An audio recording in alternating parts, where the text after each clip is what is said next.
Capitalist production only then really begins, as we have already seen, when each individual capital employs simultaneously a comparatively large number of laborers, when consequently the labor process is carried on an extensive scale and yields, relatively, large quantities of products.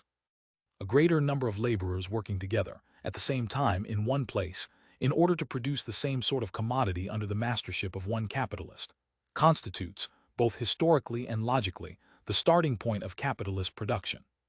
With regard to the mode of production itself, manufacture in its strict meaning is hardly to be distinguished, in its earliest stages, from the handicraft trades of the guilds, otherwise than by the greater number of workmen simultaneously employed by one and the same individual capital.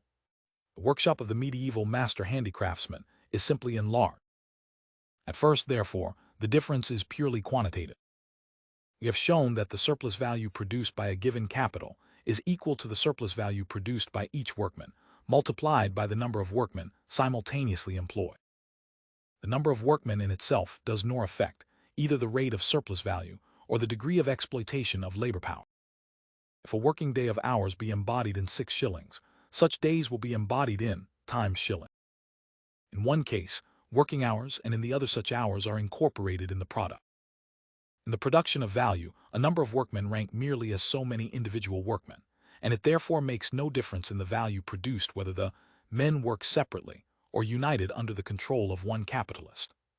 Even without an alteration in the system of working, the simultaneous employment of a large number of laborers affects a revolution in the material conditions of the labor process. The buildings in which they work, the storehouses for the raw material, the implements and utensils used simultaneously or in turns by the workmen, in short, a portion of the means of production, are now consumed in common. On the one hand, the exchange value of these means of production is not increased, for the exchange value of a commodity is not raised by its use value being consumed more thoroughly and to greater advantage. On the other hand, they are used in common, and therefore on a larger scale than before. A room where 20 weavers work at 20 looms must be larger than the room of a single weaver with 2 assistants. But it costs less labor to build one workshop for 20 persons than to build 10 to accommodate 2 weavers each. Thus the value of the means of production that are concentrated for use in common on a large scale does not increase in direct proportion to the expansion and to the increased useful effect of those means. When consumed in common, they give up a smaller part of their value to each single product, partly because the total value they part with is spread over a greater quantity of products, and partly because their value, though absolutely greater, is, having regard to their sphere of action in the process, relatively less than the value of isolated means of production. Owing to this, the value of a part of the constant capital falls, and in proportion to the magnitude of the fall, the total value of the commodity also falls. The effect is the same as if the means of production had cost less. The economy in their application is entirely owing to their being consumed in common by a large number of workmen. Moreover, this character of being necessary conditions of social labor, a character that distinguishes them from the dispersed and relatively more costly means of production of isolated, independent laborers, or small masters, is acquired even when the numerous workmen assembled together do not assist one another, but merely work side by side. A portion of the instruments of labor acquires this social character before the labor process itself does so. Economy in the use of the means of production has to be considered under 2 aspects. First, as cheapening commodities, and thereby bringing about a fall in the value of labor power. Secondly, as altering the ratio of the surplus value to the total capital advanced, to the sum of the values of the constant and variable capital. The latter aspect will not be considered until we come to the 3rd book, to which, with the object of treating them in their proper connection, we also relegate many other points that relate to the present question. The march of our analysis compels this splitting up of the subject matter, a splitting up that is quite in keeping with the spirit of capitalist production. For since, in this mode of production, the workman finds the instruments of labor existing independently of him as another man's property, economy in their use appears, with regard to him, to be a distinct operation, one that does not concern him, and which therefore has no connection with the methods by which his own personal productiveness is increased. When numerous laborers work together side by side, whether in one and the same process, or in different but connected processes, they are said to cooperate or to work in cooperation.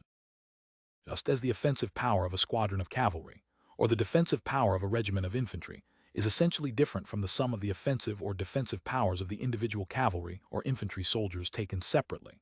So the sum total of the mechanical forces exerted by isolated workmen differs from the social force that is developed when many hands take part simultaneously in one and the same undivided operation, such as raising a heavy weight, turning a winch, or removing an obstacle. In such cases, the effect of the combined labor could either not be produced at all by isolated individual labor, or it could only be produced by a great expenditure of time, or on a very dwarf scale. Not only have we here an increase in the productive power of the individual by means of cooperation, but the creation of a new power, namely, the collective power of masses. Apart from the new power that arises from the fusion of many forces into one single force, mere social contact begets in most industries an emulation and a stimulation of the animal spirits that heighten the efficiency of each individual work. Hence it is that a dozen persons working together will, in their collective working day of hours, produce far more than 12 isolated men each working hours, or than one man who works 12 days in succession. The reason of this is that man is, if not as Aristotle contends, a political, at all events a social animal. Although a number of men may be occupied together at the same time on the same, or the same kind of work, yet the labor of each, as a part of the collective labor, may correspond to a distinct phase of the labor process, through all whose phases, in consequence of cooperation, the subject of their labor passes with greater speed. For instance, if a dozen masons place themselves in a row, so as to pass stones from the foot of a ladder to its summit, each of them does the same thing. Nevertheless, their separate acts form connected parts of one total operation. They are particular phases, which must be gone through by each stone, and the stones are thus carried up quicker by the hands of the row of men than they could be if each man went separately up and down the ladder with his burden. The object is carried over the same distance in a shorter time. Again, a combination of labor occurs whenever a building, for instance, is taken in hand on different sides simultaneously, although here also the cooperating masons are doing the same, or the same kind of work. The masons, in their collective working day of hours, make much more progress with the building than one mason could make working for days or hours. The reason is that a body of men working in concert has hands and eyes both before and behind, and is, to a certain degree, omnipresent. The various parts of the work progress simultaneously. In the above instances, we have laid stress upon the point that the men do the same, or the same kind of work, because this, the most simple form of labor in common, plays a great part in cooperation, even in its most fully developed state. If the work be complicated, then the mere number of the men who cooperate allows of the various operations being apportioned to different hands, and consequently of being carried on simultaneously. The time necessary for the completion of the whole work is thereby short. In many industries, there are critical periods, determined by the nature of the process, during which certain definite results must be obtained. For instance, if a flock of sheep has to be shorn, or a field of wheat to be cut and harvested, the quantity and quality of the product depends on the work being begun and ended within a certain time. In these cases, the time that ought to be taken by the process is prescribed, just as it is in herring fishing. A single person cannot carve a working day of more than, say, hours, out of the natural day, but men cooperating extend the working day 2 hours.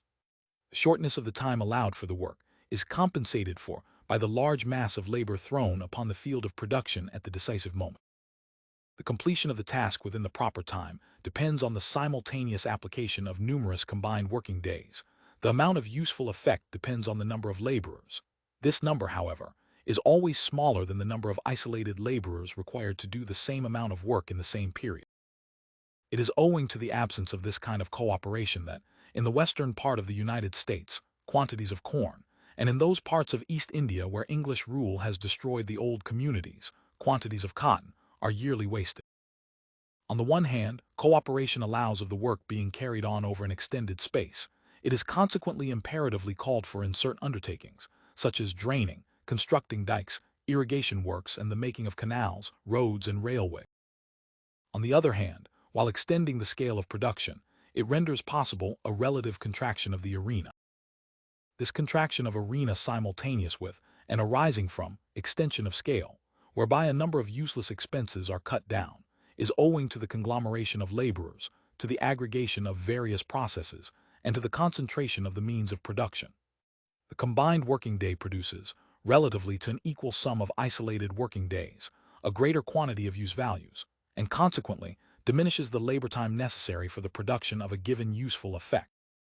Whether the combined working day in a given case acquires this increased productive power because it heightens the mechanical force of labor, or extends its sphere of action over a greater space, or contracts the field of production relatively to the scale of production, or at the critical moment sets large masses of labor to work, or excites emulation between individuals and raises their animal spirits, impresses on the similar operations carried on by a number of men the stamp of continuity and many-sidedness, or performs simultaneously different operations, or economizes the means of production by use in common, or lends to individual labor the character of average social labor, whichever of these be the cause of the increase.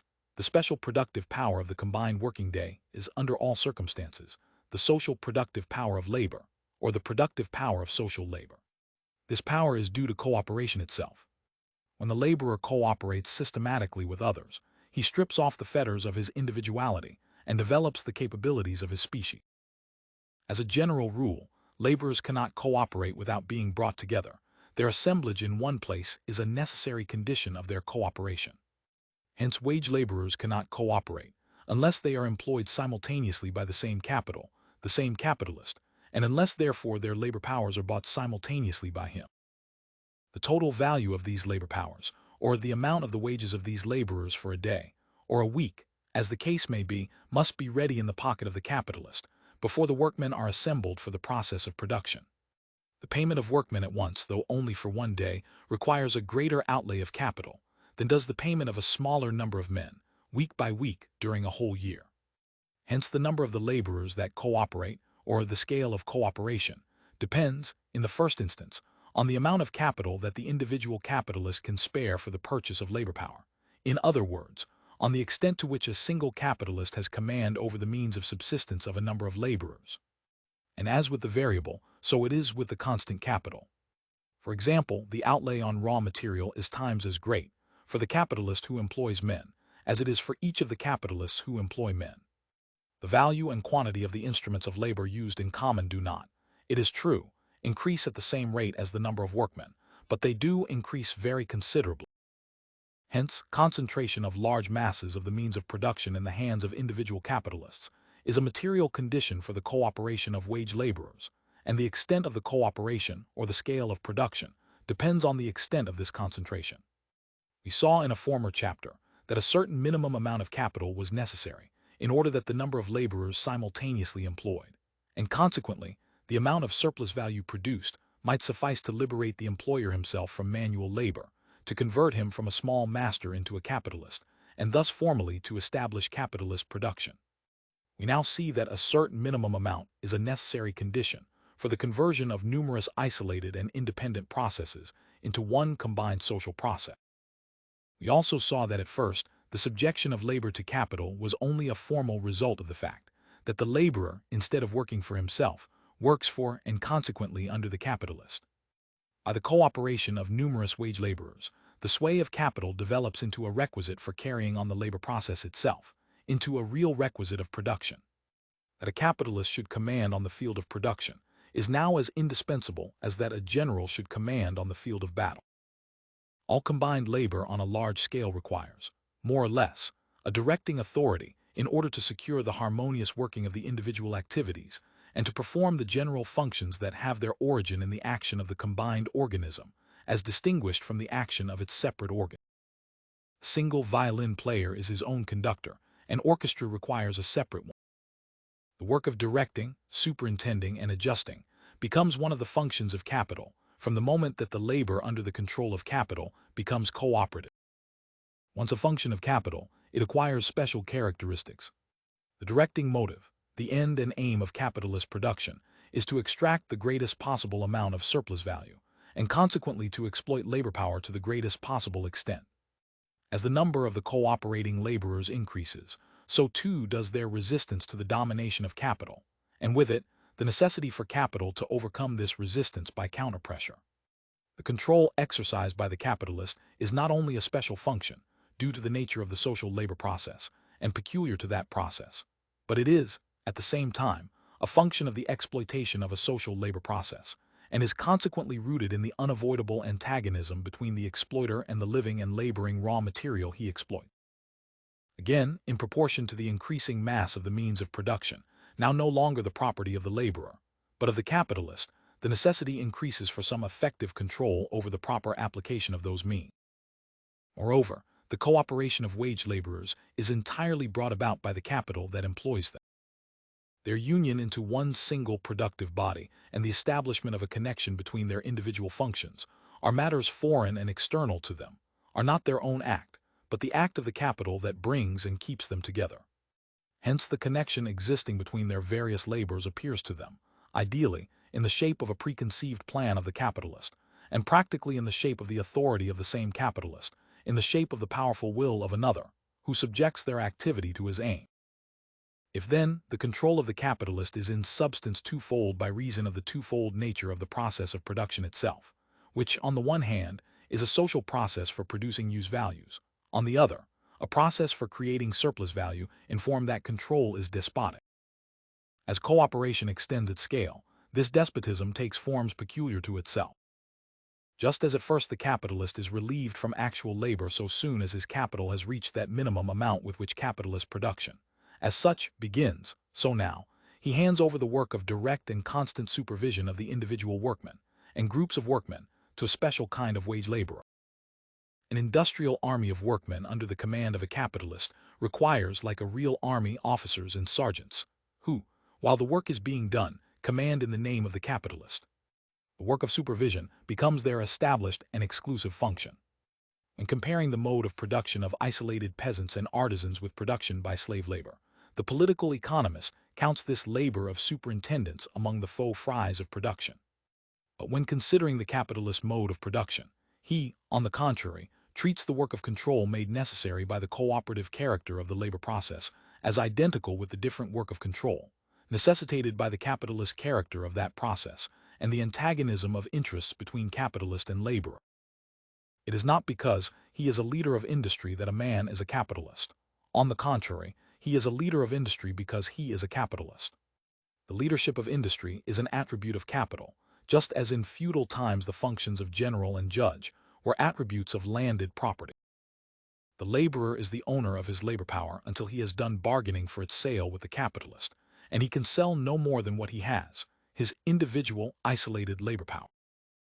This state of things is in no way altered by the fact that the capitalist, instead of buying the labor power of one man, buys that of, and enters into separate contracts with unconnected men, instead of with one.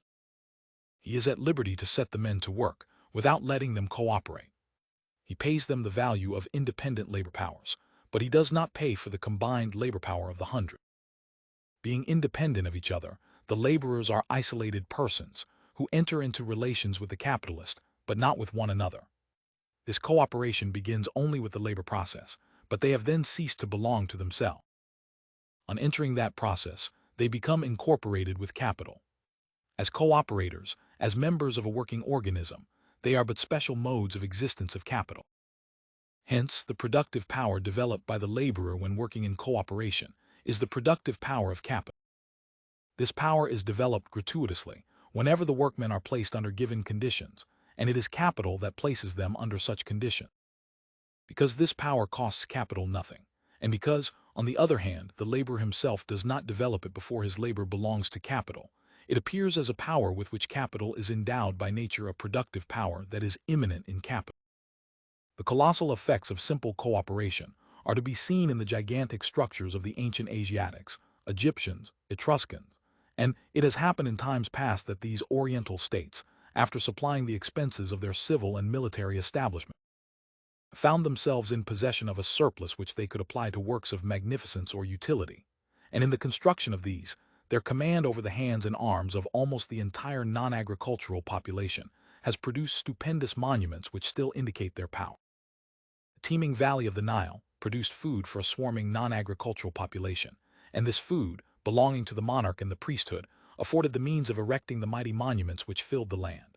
In moving the colossal statues and vast masses of which the transport creates wonder, human labor almost alone was prodigally used. The number of the laborers and the concentration of their efforts sufficed. We see mighty coral reefs rising from the depths of the ocean into islands and firm land, yet each individual depositor is puny, weak, and contemptible.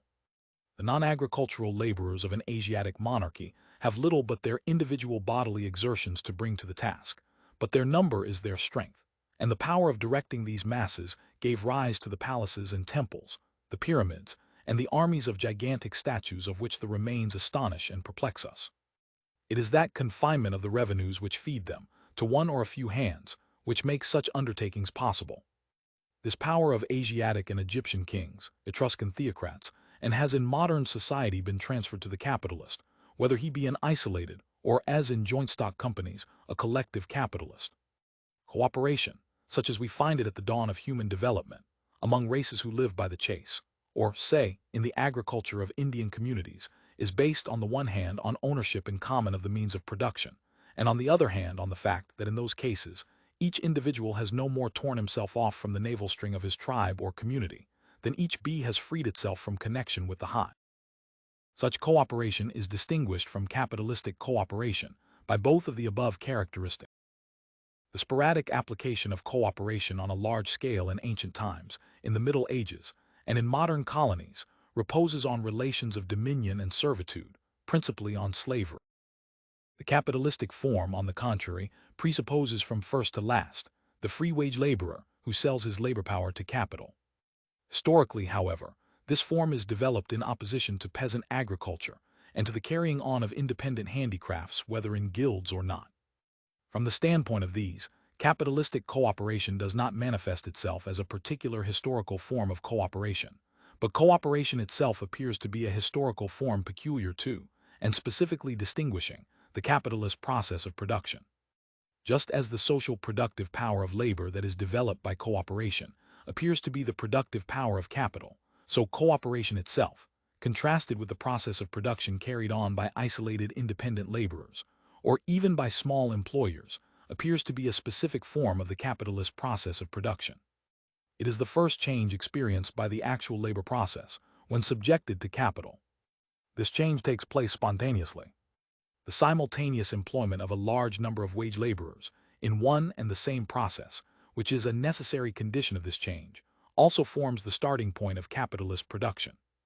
This point coincides with the birth of capital itself. If then, on the one hand, the capitalist mode of production presents itself to us historically as a necessary condition to the transformation of the labor process into a social process, so, on the other hand, this social form of the labor process presents itself as a method employed by capital for the more profitable exploitation of labor by increasing that labor's productiveness. In the elementary form, under which we have hitherto viewed it, cooperation is a necessary concomitant of all production on a large scale, but it does not, in itself, represent a fixed form characteristic of a particular epoch in the development of the capitalist mode of production. At the most it appears to do so, and that only approximately, in the handicraft-like beginnings of manufacture, and in that kind of agriculture on a large scale, which corresponds to the epoch of manufacture, and is distinguished from peasant agriculture, mainly by the number of the laborers simultaneously employed, and by the mass of the means of production concentrated for their use. Simple cooperation is always the prevailing form, in those branches of production in which capital operates on a large scale, and division of labor and machinery play but a subordinate part. Cooperation ever constitutes the fundamental form of the capitalist mode of production. Nevertheless, the elementary form of cooperation continues to subsist as a particular form of capitalist production side by side with the more developed forms of that mode of production.